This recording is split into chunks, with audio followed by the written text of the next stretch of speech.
¿Cuántos hoy han venido con el deseo de darle la gloria a Él?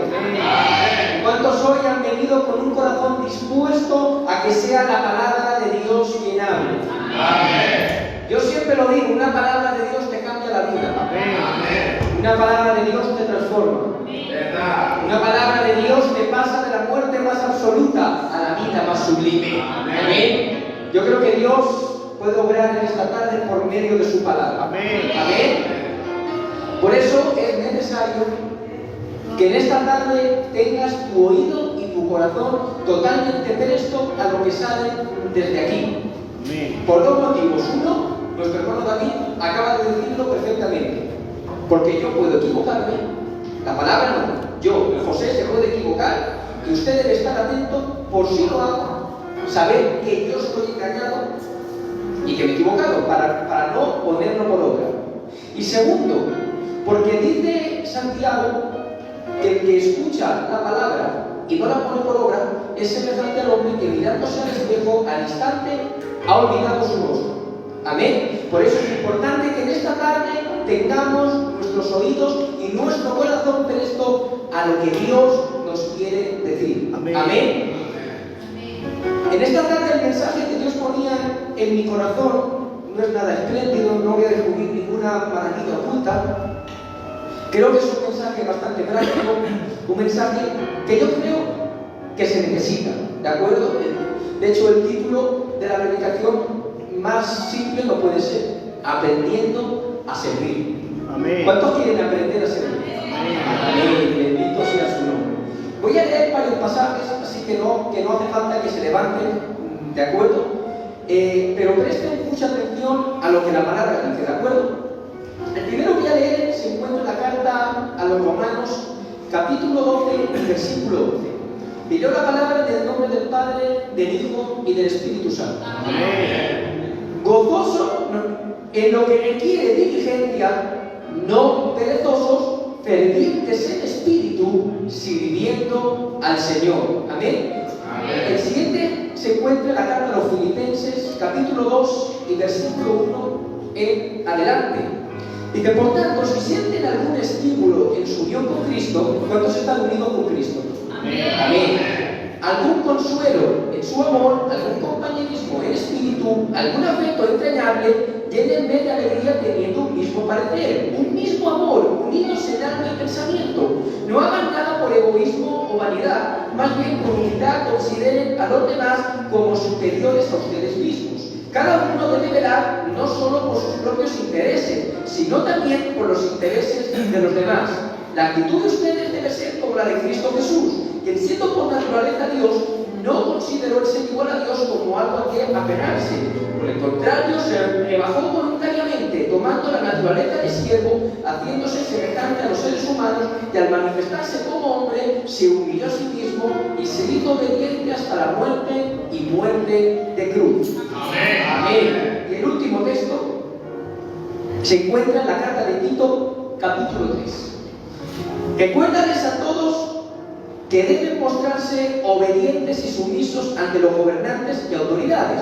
Siempre deben estar dispuestos a hacer lo bueno, a no hablar mal de nadie, sino a buscar la paz y ser respetuosos, demostrando plena humildad en su trato con todo el mundo. En otro tiempo, también nosotros éramos necios y desobedientes, estábamos descarriados y éramos esclavos de todo género de pasiones y placeres.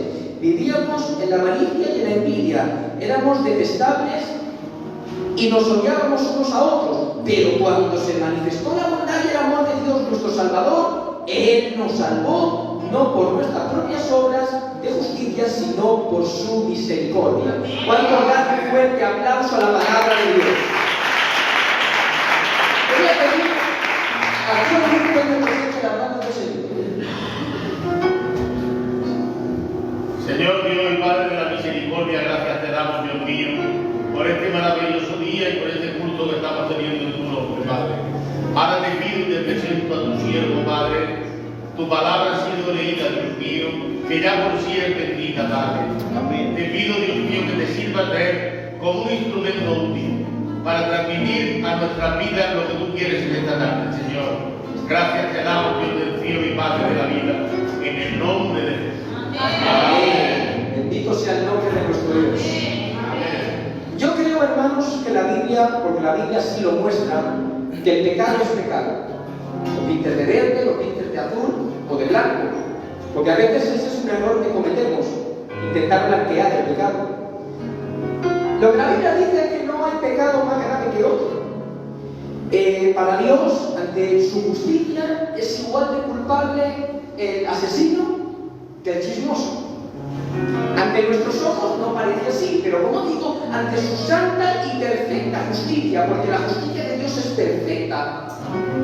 El cruel asesino que hace algo tan terrible como asesinar a un niño inocente es tan culpable como el que por desgracia hace algo tan generalizado y normalizado como hablar mal de su prójimo a las espaldas. Las dos cosas son una desobediencia directa contra la justicia de Dios. El pecado es pecado, amén. Amén. Pero yo creo también, por lo que veo en las Escrituras, que cuando pecamos estamos haciendo una cosa, nos estamos contaminando con algo. ¿Y saben con qué? Nos estamos contaminando con el orgullo. Cuando pecamos estamos declarando con nuestros actos que no nos sujetamos a la ley de Dios, que no queremos sujetarnos a aquello que Dios nos manda y que preferimos seguir nuestro camino. Podemos ver cómo el primer pecado de la creación llevado a cabo por Lucifer surge desde el orgullo. Tú, que fui ungido protector, yo te constituí para esto. En el santo monte de Dios estuviste, en medio de las piedras de fuego te paseabas. Perfecto eras en tus caminos desde el día que fuiste creado hasta el día en que se halló en ti maldad a causa de tu hermosura. Se enalteció tu corazón a causa de tu esplendor, corrompiste tu sabiduría. Dice en el texto de Isaías: tú, a causa de tu acto traidor, dijiste dentro de ti: subiré a los cielos y junto a las estrellas de Dios haré levantar mi trono, y me sentaré en el monte de la asamblea. Subiré a las altas nubes y en el flanco norte, y me haré semejante a Dios. El orgullo, ese pecado que convirtió al querubín perfecto en el diablo que nos atormenta ahora. El orgullo llena nuestro corazón cuando no nos conformamos al lugar y la posición que Dios nos ha asignado. Cuando tenemos un concepto más elevado del que realmente tendríamos que tener de nosotros mismos. Por eso digo que todo pecado en cierta medida está recubierto de orgullo. Porque cuando pecamos estamos diciendo a Dios: tú no me gobiernas, tú no eres mi Señor. Y desplazamos a Dios del trono que debe ocupar en nuestras vidas para ponernos a nosotros mismos. Amén. Lo hemos visto con el primer pecado de un ser creado, pero también lo vemos con el primer pecado del hombre. ¿Cuál fue la tentación con la que sedujo la serpiente a Eva? El día que comáis se abrirán vuestros ojos y seréis como Dios. De nuevo, el primer pecado del hombre fue el deseo de desplazar a Dios del trono que le correspondía como soberano para colocarse él mismo. El hombre es orgulloso por naturaleza. ¿Y qué pasa? Que cuando somos orgullosos no podemos servir. Porque el servicio implica humildad. Y la humildad implica saber cuál es nuestro lugar. Por eso Pablo, en el capítulo 12 de Romanos que hemos leído, que está hablando del servicio, dice: por la gracia que me ha sido dada, digo a cada cual que está entre vosotros que no piensen más altamente de lo que debe pensar. La vida cristiana, hermanos y hermanas, implica servicio. Por eso el orgullo no puede tener cabida en el cristiano. Y en esta tarde me gustaría hablar, por medio de las Escrituras, de tres tipos diferentes de servicios que implican al cristiano. Amén. Amén. Como hemos leído antes en la carta a los Romanos, decía el apóstol Pablo: en lo que requiere diligencia, no perezosos, pendientes en espíritu, sirviendo al Señor. Al primero que tenemos que servir es a Dios. Yo creo que eso todos lo tenemos claro, ¿no? ¿Cuántos quieren servir a Dios en esta tarde? Amén. Amén. Dios os bendiga mucho. Todos los que hemos nacido de nuevo fue porque un día el Espíritu Santo vino trayendo sobre nuestras vidas convicción de pecado. Nos mostró que por nosotros mismos no podíamos hacer nada y que dependíamos por completo de la gracia y de la misericordia de Dios. Y que para que Dios actuara en nosotros y trajera esa salvación, debíamos derribar el trono que teníamos a nosotros mismos. ¿Cuántos tuvieron que derribar su propio trono? Miren, hermanos, yo creo sinceramente, a veces, creo que no es la primera vez que lo digo, que cuando damos a Dios el título de Señor, no somos conscientes de lo que estamos diciendo. Cuando llamamos a Dios Señor, estamos diciendo que Él nos gobierna. Estamos diciendo que estamos a su servicio, que en todo momento, a cada instante, nuestra prioridad debe ser hacer su voluntad. Yo te pregunto en esta tarde, ¿sientes cada día que tu máxima prioridad en tu vida, desde que te levantas por la mañana hasta que te acuestas por la noche, es servir a Dios, es darle la gloria? ¿Sientes dentro de ti eso? Amén. Porque si no es así, siento decirte que no puedes llamarle Señor. Ese título no puedes dárselo. Si no hay dentro de ti ese deseo de servirle cada día, no puedes darle ese título.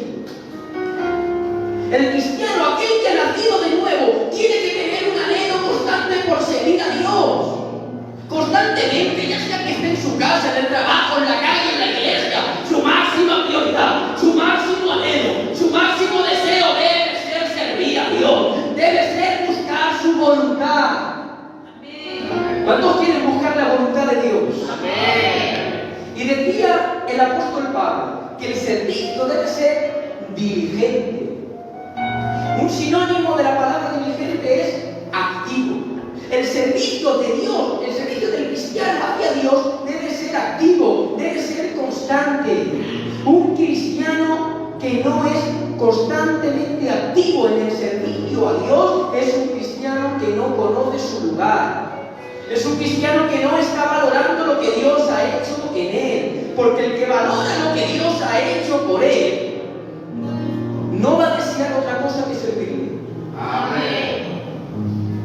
Porque cuando valoramos que Dios lo ha dado todo por nosotros, cuando lo único que merecíamos era el castigo eterno, nuestra respuesta no puede ser otra que dedicar nuestras vidas por completo a Él.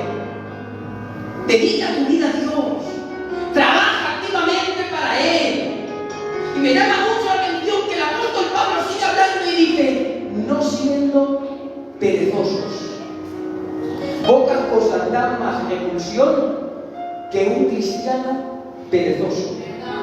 Un cristiano perezoso siempre va a ser un cristiano en ruina, un cristiano en derrota, un cristiano que no va a poder levantar la cabeza. Dice en Proverbios 13:4, el alma del perezoso desea, pero nada consigue. Pero sigue el proverbio y dice, pero el alma del diligente será satisfecha. ¿Se dan cuenta? Aquel que es perezoso en el servicio a Dios, que valora más su propia comodidad que la gloria de Dios, que no es capaz de mover un dedo por su Salvador, puede ser miembro de la iglesia, puede venir todos los días, decir 20 aleluyas y 20 amén por culto, levantar las manos y decir aleluya, pero va a ser un cristiano en ruina constante. El cristiano debe dedicar su vida activamente a Dios, debe dedicar su vida a adorarle, a buscarle en oración continuamente, a hablar ahí afuera de que hay un Dios que salva y que restaura. Debe ser una persona que dedica activamente su día a leer las Escrituras, a estudiar lo que Dios dice. Debemos tener una vida activa en las cosas de Dios, hermanos. Miren, la salvación es por gracia, yo creo que nadie lo duda, ¿verdad? Amén. La salvación es algo que Dios nos da a nosotros sin que nosotros ni lo merezcamos ni hagamos nada más allá de aceptar la simple oferta de salvación. Pero hay procesos en la vida cristiana que requieren esfuerzo. Muchas veces, yo creo que la mayoría, Dios se va a usar de ti y de mí en la medida en que estemos dispuestos a servirle. Por eso muchas veces vemos hombres y mujeres que Dios nos usa de una manera extraordinaria, que hablas con ellos y solo de escucharlos se te bendice el alma. Y dices, me gustaría ser como Él. Me gustaría que Dios me usara de esa manera. Me gustaría orar de esa manera. Me gustaría conocer la Biblia como la conoce esa persona. Pero la pregunta en esta tarde es, ¿dedicas tú el tiempo a Dios que le dedica a esa persona? ¿Dedicas el tiempo en tu día a día a orar como esa persona lo hace? ¿Dedicas en tu día a día el tiempo a leer y estudiar la Biblia como lo hace esa persona? Por eso me pregunto en esta tarde, ¿estás dedicando verdaderamente tu vida a Dios? ¿Le estás dando el 100% de tu persona? Porque tengo la sensación muchas veces que servimos más al sistema del mundo que al Dios del mundo. Venimos, nos sentamos, oramos 20 minutos, unos días escuchamos la predicación, otros no, y pasa el tiempo y seguimos en las mismas. Si tengo un cargo lo ejerzo, pero no hay devoción por servir, no hay anhelo por darle la gloria a Dios a través del servicio. Por eso dice también el apóstol Pablo que el servicio del cristiano a Dios debe ser ferviente en espíritu.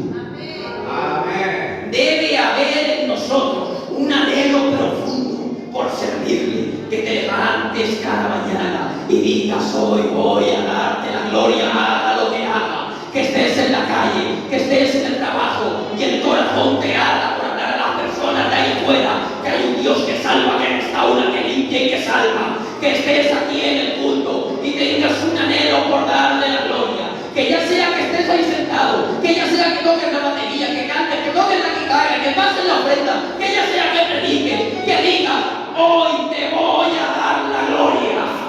¿Cuántos dan un fuerte aplauso a nuestro Dios?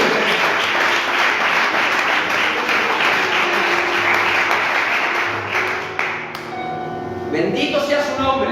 Amén.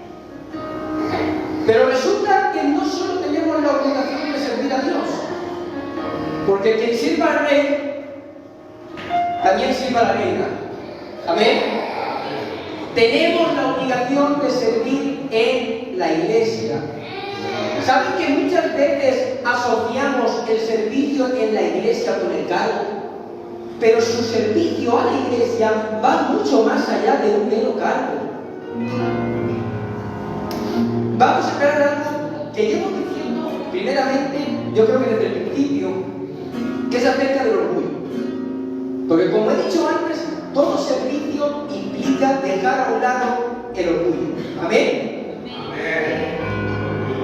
Claro, antes he dicho, se necesita humildad delante de Dios para servirle, ¿no? Amén. Pero una vez estamos convertidos, de asimilar eso es fácil, ¿no? ¿Quién puede levantar la mirada con orgullo ante el Todopoderoso?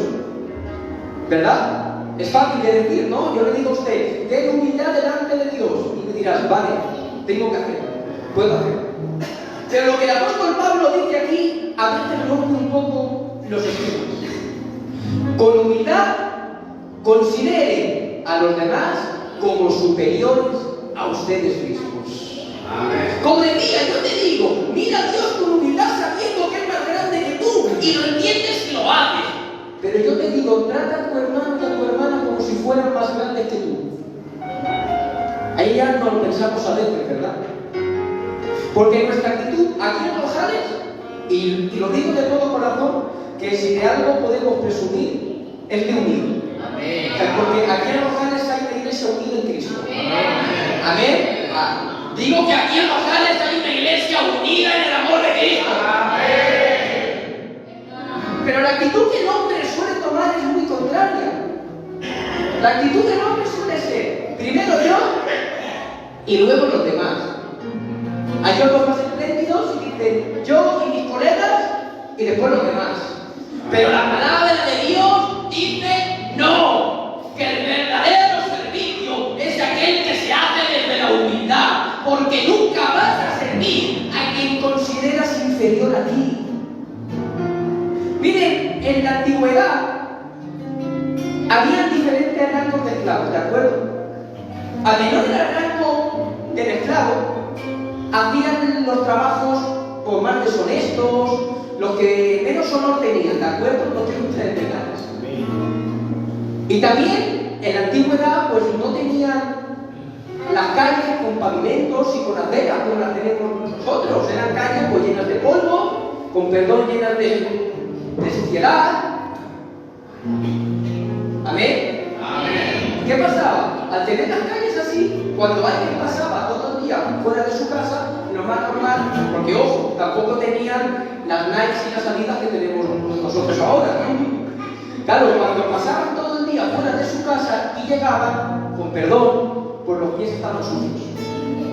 Y en algunas casas, al esclavo de menor rango, al más bajo de lo bajo, se le utilizaba para que cuando entraba la gente en la casa, cogiera una toalla, cogiera un pañuelo y se pusiera a limpiar los pies de los que entraban en la casa.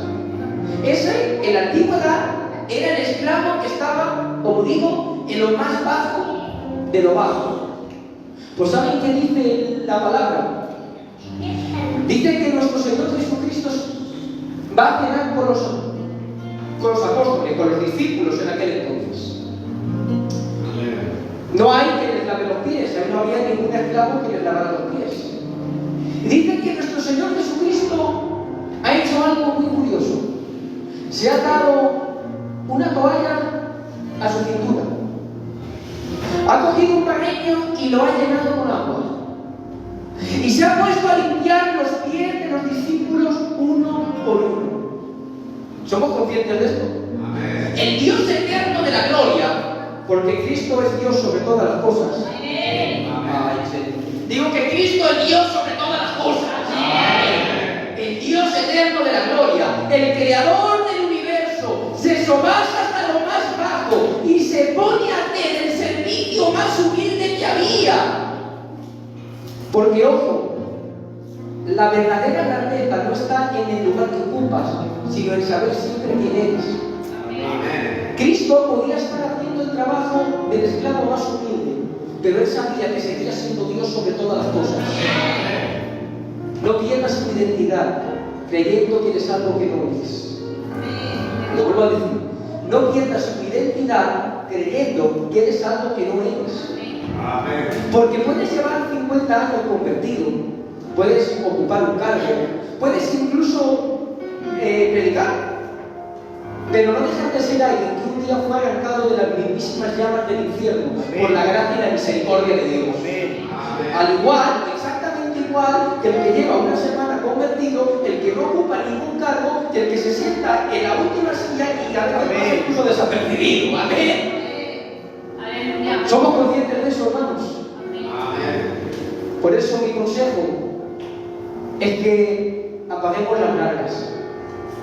Las largas del coche deslumbran, ¿no? Pues aquí igual. Cuando intentamos poner las largas aquí deslumbramos.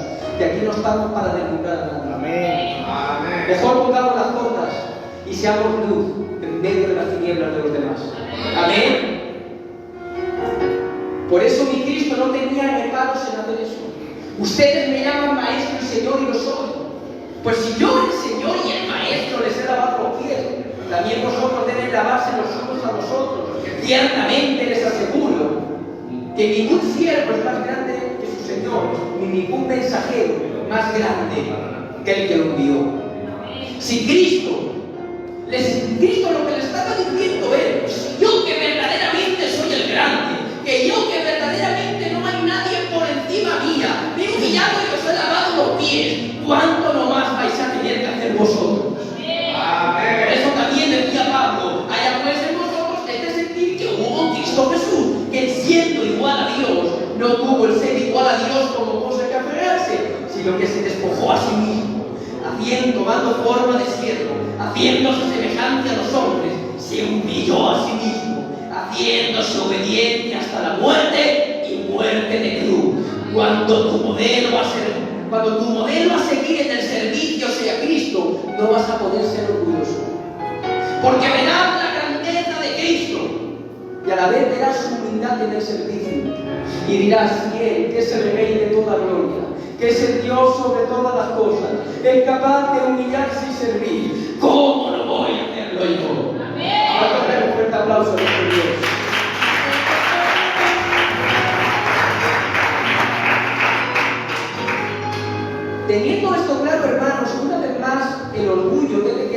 completamente excluido, para que el servicio genuino pueda llevarse a cabo. El apóstol Pablo empieza a detallarnos un poco cómo debe ser ese servicio. Dice: completad mi gozo sintiendo lo mismo, teniendo el mismo amor, unánime, sintiendo una misma cosa. Voy a decir algo: no puede haber iglesia donde hay división. Lo vuelvo a decir, ¿vale? Nunca va a poder haber iglesia donde hay división. ¿Verdad? Dice el apóstol Pablo en 1 Corintios 12: porque así como el cuerpo es uno y tiene muchos miembros, pero todos los miembros del cuerpo, siendo muchos, son un solo cuerpo. Vosotros, pues, sois el cuerpo de Cristo y miembros cada uno en particular. Mire, quiero que pienses en tu cuerpo. ¿Puede tu mano tomar decisiones propias? No. ¿Puede hacer tu mano actuar ella misma? No. ¿Puede tu lengua articular palabras sin que tú se lo ordenes? No. Yo creo que no, ¿verdad? Nuestro cuerpo funciona de una manera que trabajan todos los miembros conjuntamente para que aquello que queremos hacer se pueda llevar a cabo. Asimismo, la iglesia, para que funcione correctamente como tiene que hacerlo, todos los miembros deben ir a una. Amén. Me vuelvo a decir, todos los miembros, para que la iglesia funcione, tenemos que ir a una. Amén. Aquí no hay espacio para los individualismos. Nadie puede trabajar por su cuenta. Nadie puede hacer las cosas por su cuenta. Aquí todos funcionamos a una. Y el apóstol Pablo nos dice por qué esto se puede llevar a cabo. Dice: teniendo el mismo amor. Amén. ¿Saben que la iglesia tiene un llamado especial al amor? Primera de Pedro 4:8: y ante todo tened entre vosotros ferviente amor, porque el amor cubrirá multitud de pecados. Primera de Juan 4:7: amados, amémonos unos a otros, porque el amor es de Dios. Primera de Corintios 16:14: todas vuestras cosas sean hechas con amor. Y a mí sinceramente el que más me impacta, Juan 13:35: en esto conocerán todos que sois mis discípulos, si tuviereis amor los unos con los otros. Todo servicio en la iglesia empieza y termina en el amor.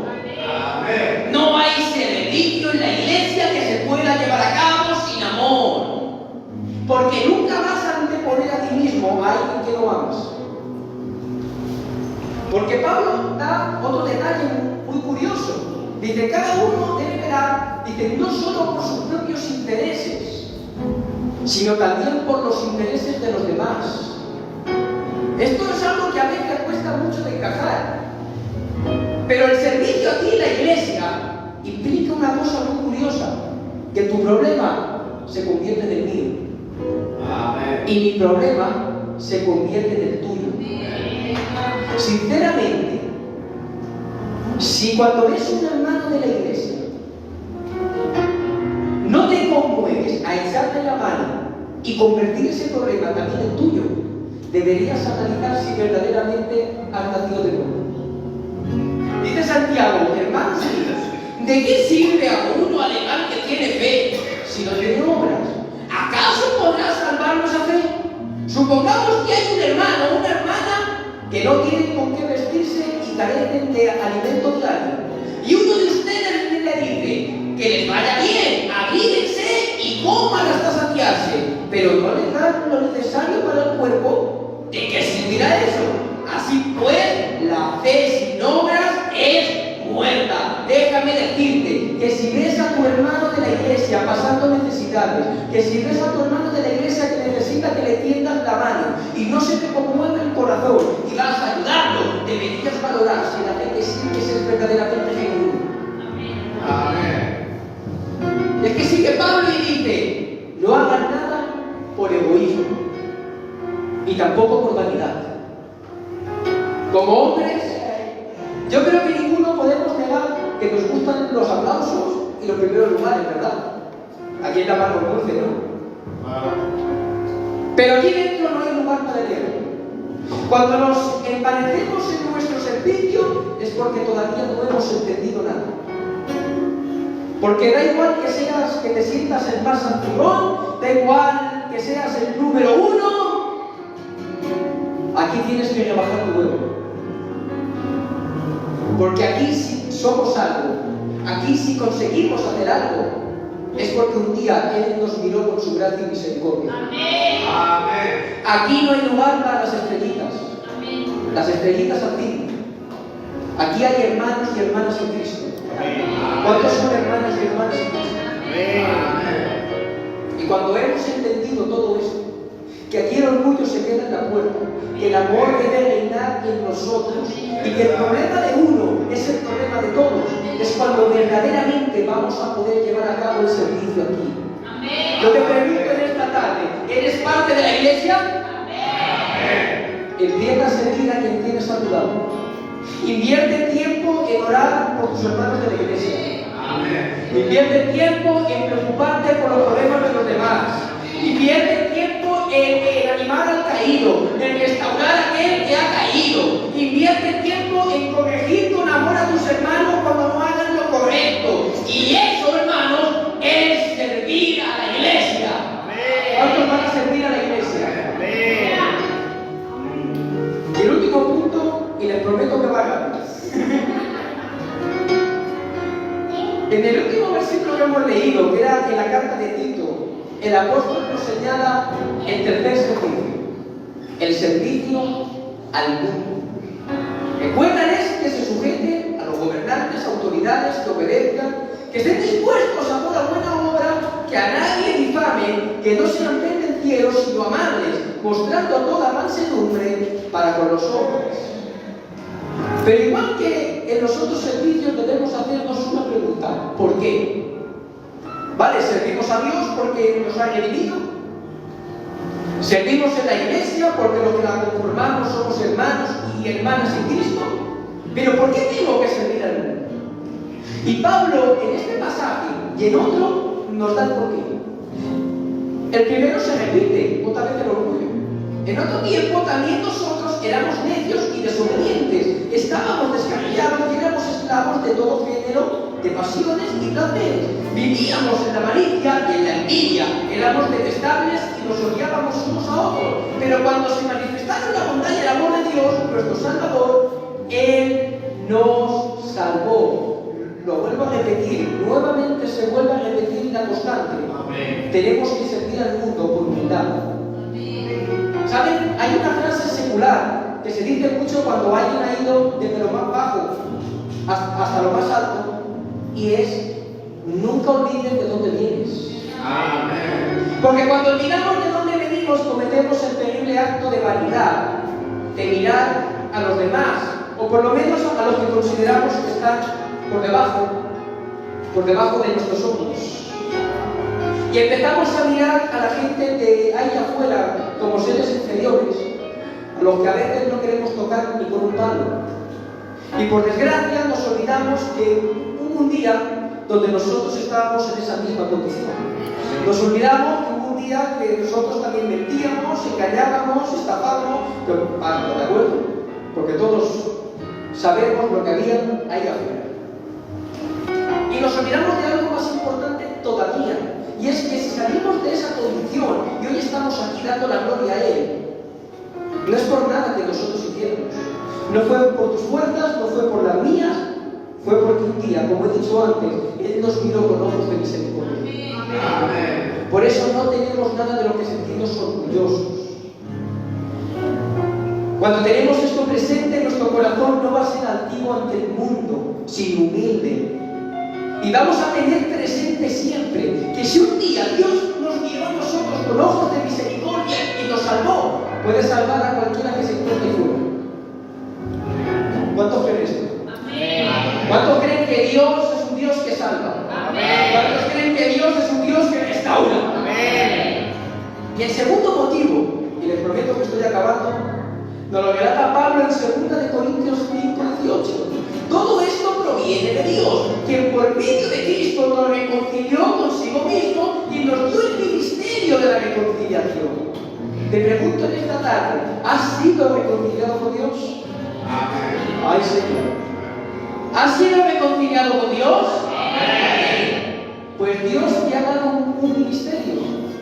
La palabra para ministerio aquí es diaconia, que directamente significa servicio. El servicio de la reconciliación. Dios, a mí y a usted, que ya hemos sido reconciliados con Él, nos ha encargado una tarea de mucha importancia. Y es que al igual que a usted y a mí, hubo un día que Él nos limpió con su sangre, que ahora nosotros sirvamos ahí afuera para que los que se encuentren en esa condición también puedan ser limpiados por la sangre del Cordero. Y Pablo detalla cómo se lleva a cabo esto. A ver, una parte la da nuestro Señor Jesucristo. Yo creo que todos conocemos la gran comisión, ¿no? Ir por todas las naciones, del discípulo, predicar el Evangelio, ¿no? Tenemos que servir ahí afuera proclamando aquello que Dios ya ha hecho en nosotros. ¿Amén?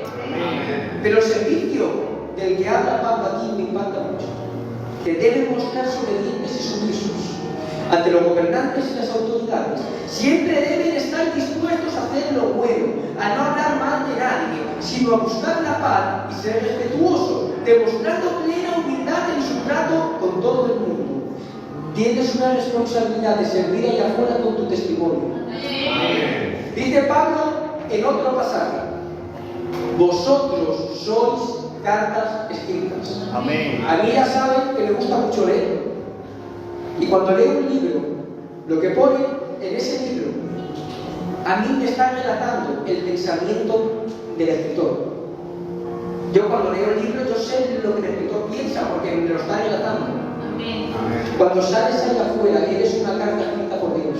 Amén. Y tu vida la van a leer los que están ahí afuera. Amén. Y lo que deben leer los que están ahí afuera es el pensamiento de Dios. Amén. Que cuando salgas ahí afuera, la gente pueda ver en ti que Dios es un Dios de amor, que Dios es un Dios de justicia, que Dios es un Dios que reconcilia, que salva, que restaura, que limpia y que purifica.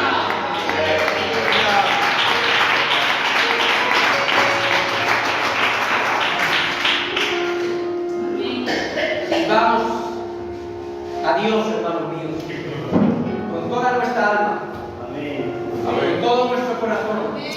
Sirvamos en la iglesia, sirve a cada hermano, a cada hermana, pero también tengamos presente que tenemos una responsabilidad ahí afuera. Amén. Lo que tenía de Dios les he compartido. Yo sé que no es un mensaje elocuente, un mensaje del que no